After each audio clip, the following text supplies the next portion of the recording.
ముందుగా ఈరోజు మన భారతదేశంలోనే ఇప్పటి వరకు ఎప్పుడూ చూడని లాంటిది ఒక ఫ్లైట్ క్రాష్ అవ్వడం, దానివల్ల ఈరోజు మన భారతదేశం మొత్తం మధ్యాహ్నం నుంచి ఒక దిగ్భ్రాంతి సిచ్యువేషన్లో ఉంది. సో దాని గురించి ముందుగా ఒక నిమిషం మౌనం పాటించి,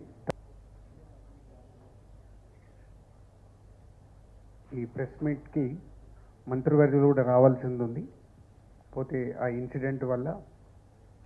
సో ఈరోజు ఆ ప్రోగ్రామ్ని క్యాన్సిల్ చేసి, సో 14th రోజు జరగబోతున్న ఈ తెలంగాణ గద్దార్ ఫిలిం అవార్డ్స్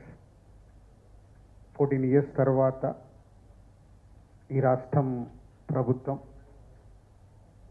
ఈ కార్యక్రమం